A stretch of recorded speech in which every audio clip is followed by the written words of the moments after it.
Ladies and gentlemen, this is the YouTube channel vlog show of inspiration and realness.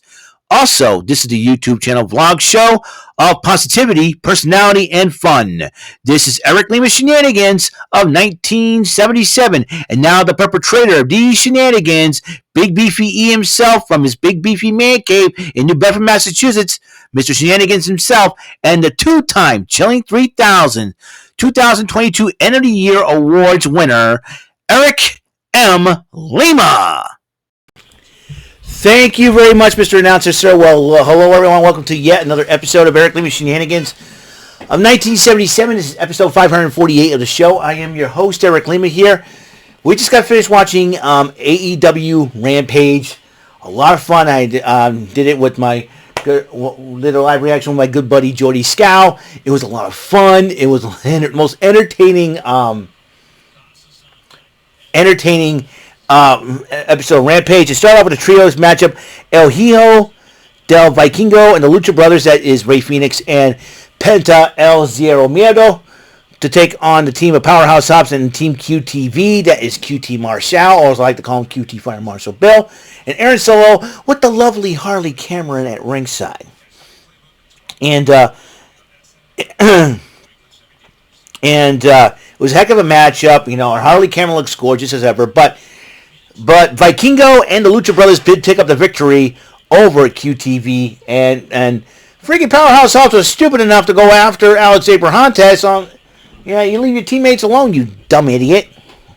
Anyways, that Beavis-looking butthead, the AEW World Champion MJF, went nuts on a security person or staffer after this past Wednesday's loss to the team of Jungle Boy and Darby Allin, which makes it a fatal four corners matchup, and right there, four corners matchup to the team of Jungle Boy, Jack Perry, and Darby Allin.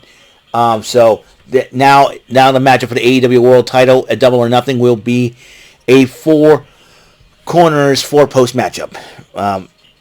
Four pillar, and with each pillar, MJF the champ, Sammy Guevara, Darby Allin, and Jungle Boy Jack Perry.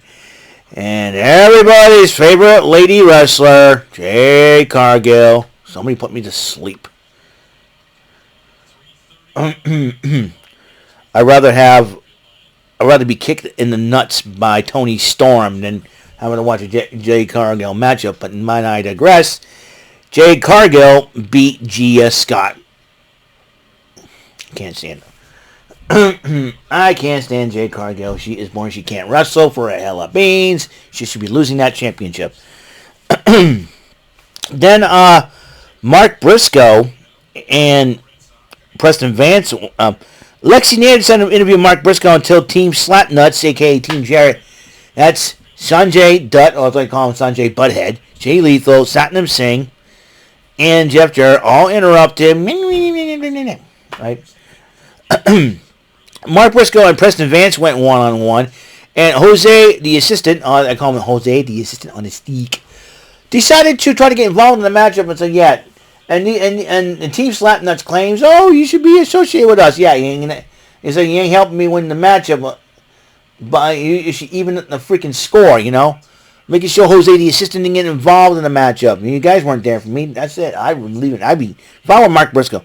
And during the matchup, Preston Vance tore up signs of that were held by young fans. Well, I've come to find out it's part of Mark Briscoe and the Briscoe family, which was disrespectful, in my opinion. Possibly Jay's family, Briscoe's family, which was totally disrespectful. What a jerk Preston Vance was. But Mark Briscoe did pick up the victory, and then Mark Briscoe invited his family to the ring, gave him hugs and all that. And it was really super cool to see that. And Mark Briscoe, what a class guy. You're the dude, Mark Briscoe. Love you, man. You rock and roll. Lexi Nair interviewed Dustin Rhodes until the Swoleverine himself, Mr. Brian Cage, attacked him. And Prince Nana and Swerve Strickland was taunting him until Keith Lee came into the picture and chased him away. So this is going to be fun. Valdez. Come on, Valdez. Connor Wong, the guy's been on fire, especially in the Blue Jays series. And so And Anna JAS and Julia Hart, they're about to go one-on-one a no-holds-barred match this Wednesday. And they were cutting a promo on each other's matchups. They were once best friends, until she says that Julia Hart's been brainwashed by the House of Black. Daniel Garcia cut a promo on Orange Cassidy as he challenges Orange Cassidy for the International Championship, saying that Orange Cassidy is a joke. But the main event, the Hardy Compound Firm Deletion matchup. The Hardys teamed up with Hook and one half of Private Party, Isaiah Cassidy, versus the Firm, which is versus the Firm. Big Bill, Ethan Page, Lee Moriarty, and Stokely Hathaway, who looks like a reject from the Nation of Domination. Stokely Hathaway. That's so funny. I love it when the Hardys do something like this, Hey, let's have a match at our compound, our house, and I'm getting the family involved. This is great. Imagine like the morning of you're about to do this matchup. Okay, kids, we're gonna have company coming over, and we're gonna beat the crap out of company. And Rebby Hardy looks gorgeous. Matt Hardy, my hat is off to you. Rebby Hardy looks pretty gorgeous.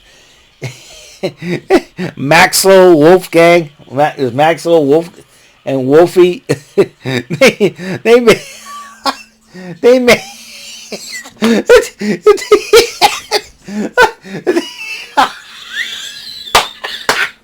Stokely Hathaway cracks me. The best part of that is Stokely Hathaway. He's in the Hardy's movie theater. He decides to sit down and watch those. I'm like, oh boy. And then I think was it Wolfie was doing a little. Was it? What are you doing? Hey, what are you doing? And then Rebby Hardy slides down like Batman. And she goes, "What are you doing in my house? Get out of here!" She yells at him in Spanish. And it was the funniest. and then Segan Benjamin comes out with the taser. And says, "Ah!" And all the kids were attacking him. Oh, it was great. It was the funniest.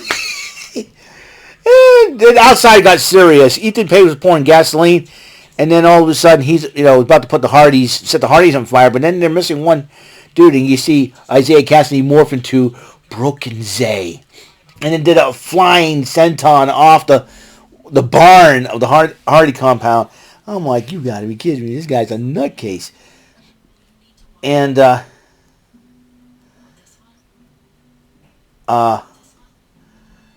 It was a crazy moment, but the Hardys, man, it was great.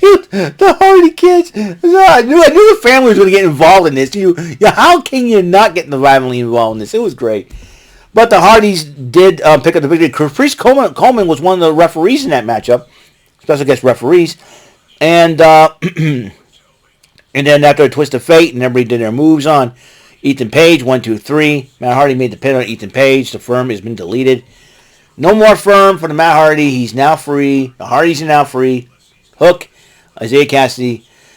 Oh man, but the funniest part was Stokely Hathaway. You can't get enough. I can't get enough of Stokely. Is just how the hilarity of Stokely Hathaway, most entertaining dude in there, man. He was hilarious. He needs to join the Jericho Appreciation Society. He knows how to be a sports entertainer. For goodness sakes, Stokely Hathaway, keep him on. Fair ball. Yeah, you better run. Got him.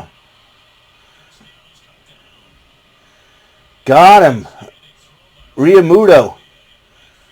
Oh. Tapia.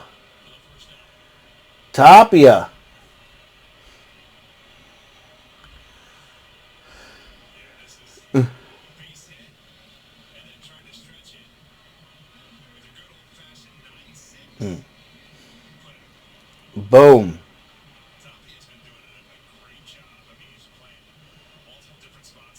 Riomuto's at the play. But it was a great matchup, to say the least. So, like I said, my favorite part is Stokely Hathaway getting the crap beaten from by Matt's sons, which is hilarious. It was Wolfgang and Maxwell, man. Matt Hardy. I like when Matt Hardy gets his family involved. It's good. That's a good thing. We do it again. Let's get another Hardy compound matchup. One of these days, just have an old tire pay-per-view at the Hardy compound. I think they did that one time before in Impact Wrestling, but They should do it. Like get fans in the seats and all that and good stuff and just have a lot of fun. But I don't know if Cameron, North Carolina would be ready for that. Who knows for sure. So that's all the time we have on the show. Episode 548 of Eric Lima Shenanigans of 1977.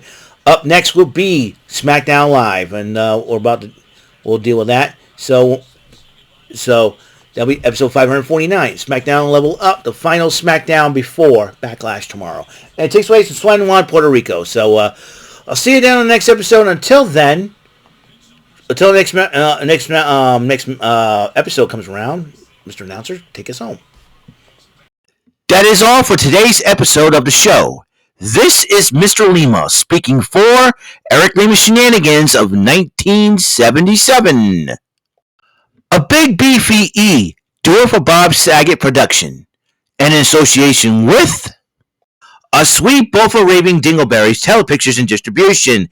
Thank you for watching another great episode of Eric Lima Shenanigans of 1977. Until the next episode, goodbye for now.